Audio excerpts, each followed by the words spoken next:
Hey guys, welcome back to Vince Vale Customs. Today I'm sharing with you a Sideshow Collectibles Poison Ivy statue that was converted into a Marvel Comics Mary Jane. Now, a little bit of a history behind this statue is the client who had this actually had it painted by another painter, and sadly, I guess in shipping what happened is it got destroyed. Something happened, I'm not really sure.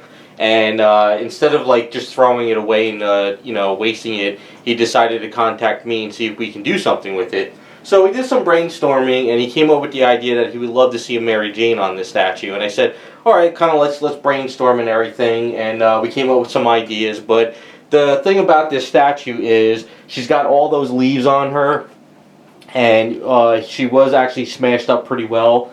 So I had to kind of like piece her back together, and also take all those leaves off and kind of get down to the bare body and then start resculpting onto it. But I think it worked out in the end pretty cool. It's a really great statue. I think this is one of my favorite Mark Newman Sideshow statues. I absolutely love this Poison Ivy. I think the pose is great.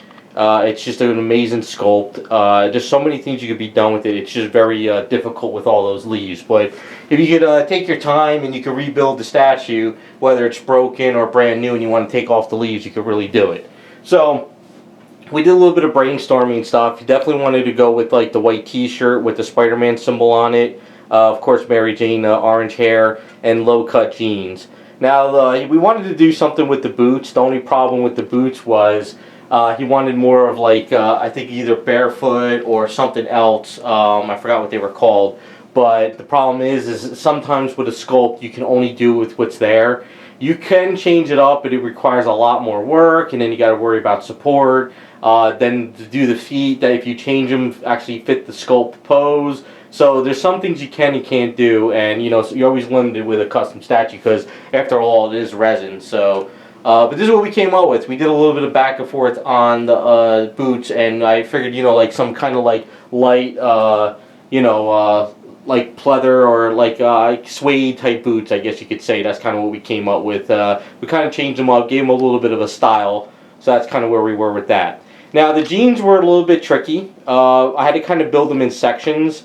So if you saw in the beginning of the video, what I did is I kind of built in the areas around here first with the wrinkles, worked out the pockets around the waist, low cut. We also had to work out the belly button area and take all those leaves off there. And then also you can see the ripped jeans in the knees. So that was a little tricky. But once you kind of work out the aves and you kind of just work out the wrinkles and you look at some reference art online, you can actually get some really cool looks on it. So that's kind of where I came up with those ripped jeans. Because if a lot of the Mary Jane artwork, she's got like ripped jeans in the knees. Sometimes she's got more ripped jeans, but we kind of just went with the knees there. And then we also kind of did a little bit of a torn look at the bottom of the jeans just to make them look old. Like they're used and stuff. They're not like brand new and stuff like that. So you can see how I went with that. Then of course, the pockets on the back. And then one of the other things too is I had to look at a lot of the styling, because a lot of the jeans have this little piece going around there. It's not just completely flat. And then you can see over here how the jeans kind of come down over there, and how the pockets are on at least women's jeans. So, and that's kind of when I went with that. So that was pretty good. It was like a nice fun experiment trying to sculpt jeans and just try some new things. So as far as the shirt goes, that was a little tricky too. So what I had to do is rebuild the chest area, and I started sculpting up the shirt. And the idea was to make a little bit of an old cutoff shirt, not too old, but kind of worn. So I had to sculpt out all these little cuffs around here with the short sleeves, and then I had to work out the chest area here where I sculpted them first. I did the shirt, and then I kind of gave a little bit of a bump on each chest piece there. So that's how I worked that out. And then just had to take all the leaves off, kind of tweak the hair. I had to really rebuild a lot of the arm areas here because these pieces were broken pretty bad with the hair. Also the neck piece was broken out, so I had to kind of rebuild a lot of that. It's easier just sometimes to rebuild it than to take those broken pieces and start gluing them, putting them all back together. So once I pretty much rebuilt all that, it worked out pretty good. A little bit tricky though with the hair that kind of comes over the arms. So I had to kind of rework some of that over there and also over here as well. The hand areas too were a little bit tricky as well because they have leaves all on the hand, so I had to do a lot of sanding and rework in there. But once all that gets done, it worked out pretty good. So As far as the paint goes, you can see we went with Garage Kit Flesh Tones, Arch Refined Transfer Details. Of course, she's got like freckles. So we didn't do freckles all throughout the body. It was just more of the cheeks. That's all he really wanted. So we went with that. Now, as far as the shirt goes, just a white shirt. You know, a little bit of grays in there, not too much. A little bit of gray blue. I really didn't go too crazy. But the Spider-Man symbol, I was going to scribe it and sculpt it in the beginning, but I decided, you know what? Let's make the symbol look old. Let's make it look worn. So what I did is, after she was all painted up, I did watercoloring. Well, kind of like washes, and I kept building up the symbol with the design of like a heart shaped. And then once it was kind of like really there, I took a, what was it, a washcloth, one of my old washcloths, and I sort of dabbed white all over it. So I made it look worn and old and used. It's kind of, we want to make it look old. I didn't want to make it look brand new. We didn't want to make it look it's popping out at you. And just figure like it's an old shirt, because you could see on the bottom of the shirt I did like some of those worn stuff there. So it just kind of plays to the character a little bit more. That's like her favorite shirt or something. Now as far as the color on the jeans, I didn't go bright blue, because you don't want to just use blue out of the bottle. If you use bright blue and you do whites, it looks like it's a really bright blue comic book looking. So what I did is I had a pair of jeans on when I'm working, so I was looking at the color of my jeans, and it's kind of like a gray blue.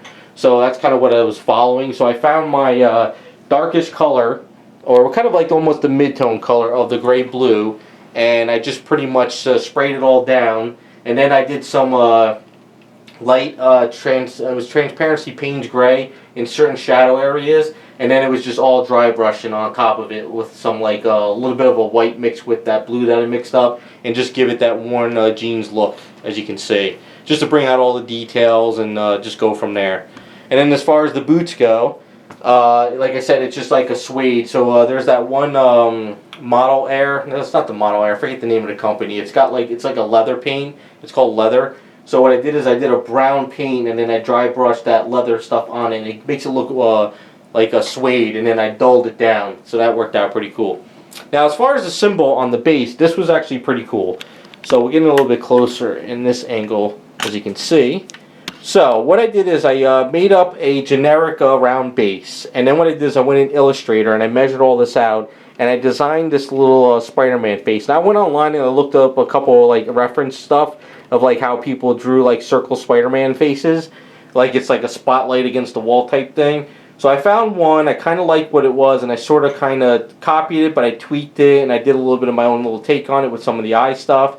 And then what we did is we sent the base out to my friend in Canada, Meta John, and he etched this into the base. This is all etched, so it made life a lot easier than me trying to scribe into resin. Whereas if you have a base and you want to scribe something in like this to make your life easier and make a really cool looking base, that's what we did. I just had to make sure that her feet were all lined up with pegs first, and then what I had to do is I had to like sketch out some sketching of where the eyes would go on the base, because if I just sent them a base and I said put it on and the Spider-Man eyes were in this direction, it would look off. So I had to make sure that the eyes were kind of like in front with her.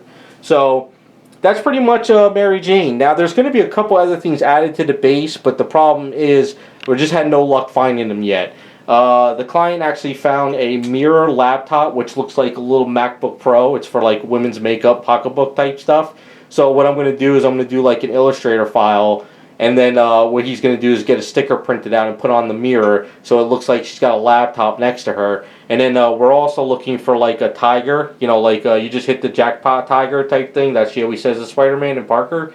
So we're looking for like a stuffed tiger doll, but the problem is a lot of stuff we've seen is way too big, or some of the stuff is just like too small and it's like a toy. We're trying to find like some kind of like Beanie Baby tiger type thing that's really small, that's kind of in scale. So it's going to be one of those things where it's just a matter of searching and searching, and he can add it to the base down the line next to her. So that's pretty much where we're going to do with this statue. But as far as like everything on my end with the custom sculpting and painting, we're pretty much done. But that's a cool thing about these statues. You could go out there and you can find some really cool looking things. You can add them to your statues, the bases. It doesn't always have to be out of the box. So you can pretty much do whatever you want. So pretty cool. Now as far as too is the color of the hair, you know, it's some orange red paints with some mahoganies. I tried not to make it too orange, but I didn't want to make it too red. We tried to follow a couple of the artwork where she's got some like really like yellowish highlights in her hair. So that's kind of where we went with that. But really cool, really great sculpt. I absolutely love this. I plan on doing another character off this sculpt later on this year, because I do have one from somebody else that I got, but that'll be down the line. But like I tell people, if you really like this statue and you really want to put in the effort of taking out all those leaves and rebuilding it, coming up with something like this, it's really a great item. It just requires a lot of work, because those leaves, resin, take a lot of chopping and a lot of A's work to get it back to a bare sculpt, and then work on top of that. But so you can see the final result. It definitely works out pretty cool. So let me know what you guys think. I had a lot of fun with this one. I think it's a really great sculpt. It's a really cool design, at least for Mary Jane. And just give me some feedback. So thanks for watching, and we'll be back with some more videos.